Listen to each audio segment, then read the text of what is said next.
Thank you very much. Nice to be here. My name's Preston Hoops. Phil said I'm doing some stand-up comedy. Really, it's sit-down comedy. They give me a stool. Fairly lazy when it comes to that. You know, it's always a stool when it comes to these things. Someday I hope to do like a lazy boy armchair comedy, but as for now, I guess it's not in the budget.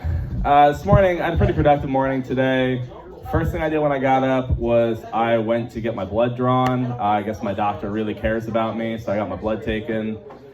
When I got there, I checked in and was waiting, and the person that came in after me was a very confused, very old woman, and she needed help getting checked in with the touchscreen kiosk, so I went and I helped her because I thought I'll be a nice guy today. And when she got to the screen that said, "What's your birthday?" I said, "Oh, what's your birthday? I'll enter it in for you." And she said, "October 14th, 1929. I thought, wow, pushing 100 years old here, getting your blood taken. I mean, at a certain point, you gotta think it's more dust than blood that they draw from you.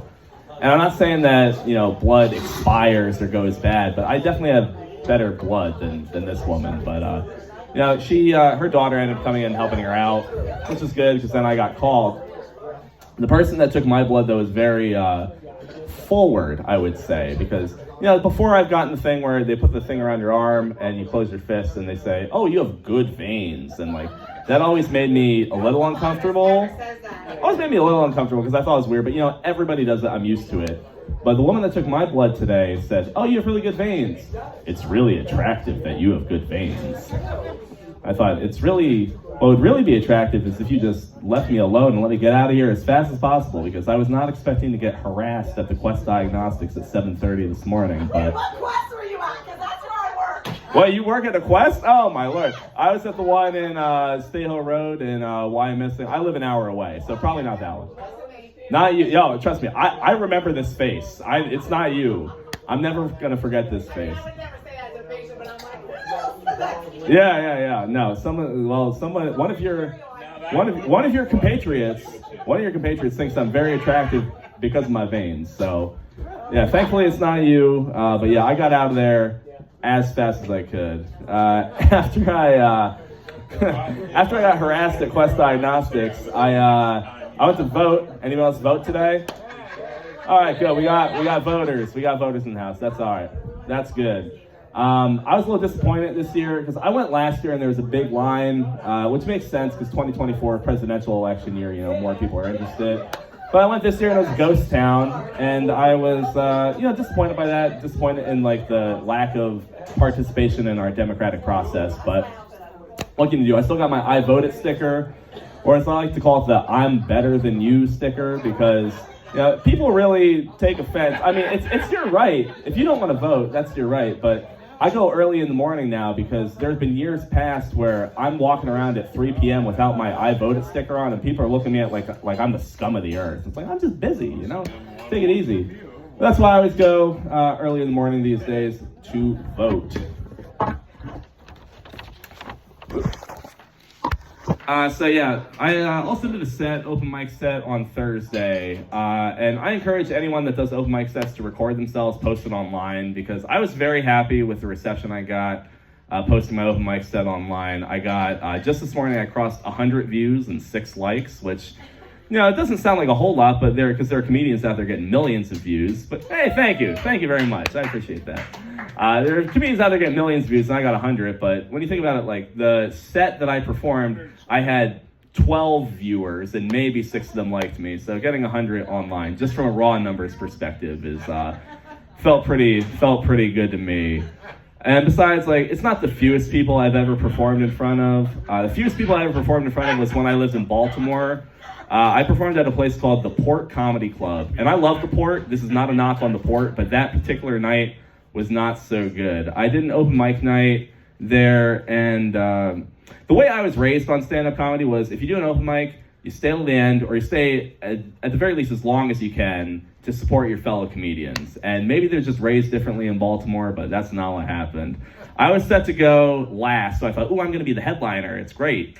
But you know, the mic was 9 to 12, midnight, meaning on a Thursday. So maybe you had people that had to work. Maybe people had to get to work the next day, but pretty much what happened was the comedian would go, do their 5 minutes, and then they would leave. So by the time it got to me, the headliner, everybody cleared out.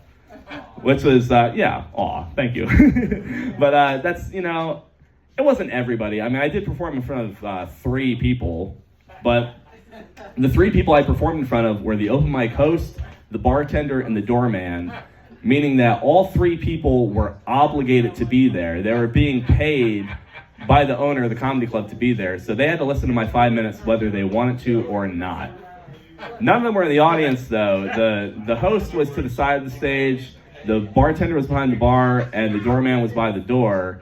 So I was performing to an empty audience. The lights were up, but you could still tell that it was 30 empty chairs that I was performing for. So wasn't going great when I was performing. It was going okay, though. I was getting a couple laughs. Only one voice, though. So I look over to the side, and the host, he's just on his phone doing whatever. The doorman's just on his phone doing whatever. So the only person laughing at my jokes and really paying attention to me is the bartender.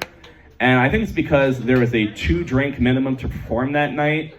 And I bought 3 drinks, so I must have really impressed that bartender. Yeah, so, and because it was Baltimore, the 3 drinks I brought 3 Jack and Cokes, meaning that I had 6 sips of a Jack and Coke that night. And it was $30, because again, it was Baltimore, and that was before I tipped. So not a very profitable night for Preston Hoops that night. Yeah, I mentioned living in Baltimore, though. I did live in Baltimore for a whole year. Before I moved to Baltimore, though, people were asking me about it, and they were a little concerned. They're like, aren't you worried about your safety? You're moving to Baltimore. Haven't you ever watched The Wire? I said, no, I've never watched The Wire, and I never plan on watching The Wire because I'm never going to watch a show about violent crime and drug lords in Baltimore before moving to Baltimore. I don't want to know what I don't know, So, yeah, and I think it's very unfair to Baltimore to just judge it based off The Wire. I mean, it's like judging Philadelphia based off It's Always Sunny in Philadelphia. I mean, just because It's Always Sunny in Philadelphia takes place in Philadelphia doesn't mean there's a bunch of drunk yahoos running around. Okay, maybe that's not the best example, but yeah, it's unfair to judge Baltimore just based off The Wire, I think. Because like any major city, it really just depends on where you go, what neighborhood you go to, what kind of experience you're going to get in Baltimore. Like my neighborhood, I really liked my neighborhood because I lived in between a middle school and the fire department. So most criminals are still good enough to know that you don't mess with the middle schoolers or the firefighters. But the one neighborhood in Baltimore that I avoided like the plague, I would never go to this neighborhood in a million years. It was called Waverly. And Waverly, it's not that Waverly had a really bad reputation or a really higher crime rate. I never wanted to go to Waverly because the neighborhood directly next to Waverly was named Better Waverly. So I thought, why would I ever take a chance on Waverly when the superior Waverly is right next door? Yeah, would never do that. Let's see here. So I bought a new pair of sneakers recently. I hesitate to call them sneakers, though, because I haven't been on my tiptoes in years. Haven't been doing sneaking recently with these sneakers. I will say Phil told me to keep it clean tonight, but I will say snuck. I haven't snuck anywhere in years. I like, it sounds like a swear word, but it's not, which is why I like it.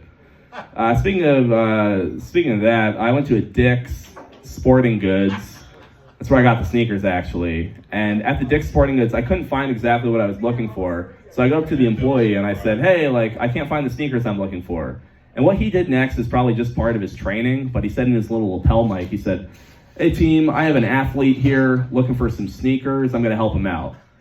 And I didn't really have the heart to tell him that I'm not an athlete. I'm just some guy that's looking for sneakers.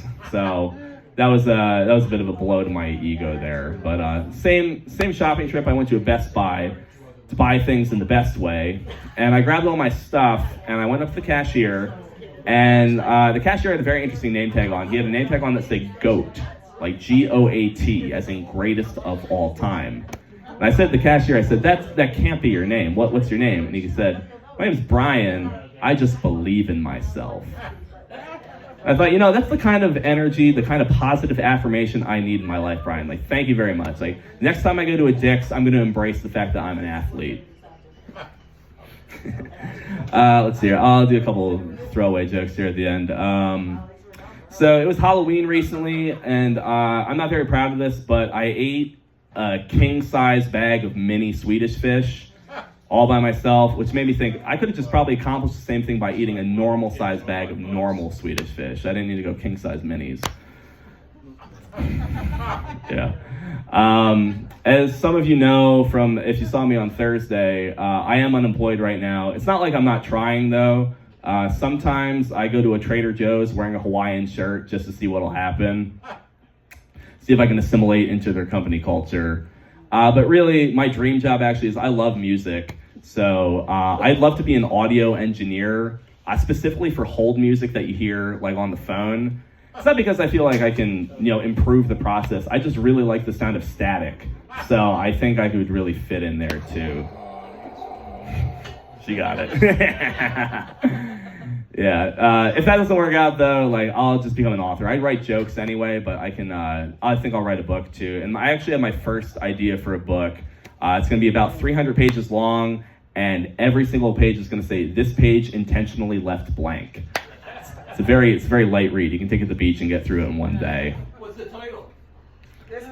This title intentionally left blank. That's the title. There you go. That's a good question. I should have thought about that before you asked that. We're piranhas around here. Yeah, absolutely. You're chomping at the bit. So growing up in Pennsylvania, I'm used to a school zone being 25 miles per hour for the speed limit. And when the lights are flashing and the school's in session, it's 15 miles an hour, right? Yeah, it's 15. It's the 15 mile per hour when the lights are flashing. But I was on vacation this year in Maryland, and I was driving through rural Maryland to get to Chesapeake Bay, and it said the school zone. I passed by an elementary school and it said school zone 45 miles per hour. I thought, do we even care about the kids in Maryland? If it's an elementary school. If I hit a kindergartner at 45 miles per hour, that's like a bug on my windshield. I'll hardly even notice. Yep. All right. So, I'll do a handful more, I guess. So I don't have any enemies. I don't have any enemies out there. Nobody, people probably hate me. I don't hate anybody. But what I do have out there is naysayers. People that are just, kind of haters. They really, they bug me a lot. And I ran into one of my naysayers recently, and this guy really ticked me off because he had the nerve to tell me, nay. Thanks. Oh boy. I also don't like baby changing stations. I feel like baby changing stations are very misleading because you go in there, you take your baby in there, and you always come back with the same baby. You're not changing your baby at all. Yeah, that was a lame one. But this next one is going to make you wish that I was still telling the naysayer joke. So if fruit could talk, I feel like most fruit would say yeah, being a fruit's okay. I guess can't really complain about being a fruit. It's all right. Then you talk to a blueberry, and the blueberry's like, man, being a fruit kind of sucks. I just get down and out about being a fruit. Get pretty blue about being a fruit. Yeah. And then, yeah, there you go. Ah, man, Phil got a bigger laugh than I did the whole night. Yeah. Yeah, blueberries though. Blueberries are pretty depressed, but on the other hand, you got a passion fruit, and the passion fruit's like, I love being a fruit. So passionate about being a fruit. Woo! All right, last one, I promise. So people always talk about the news in comedy, and there's always something new happening on the news, and breaking news this, breaking news that. If I was in an area with breaking news, I would just fix the news. There you go. All right.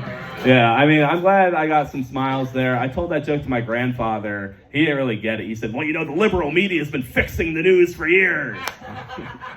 I was like, all right, Papa, let's get you your insulin. Let's go to bed. Yeah. All right. Thank you very much. I've been Preston Hoops. I appreciate your time. All right, Preston.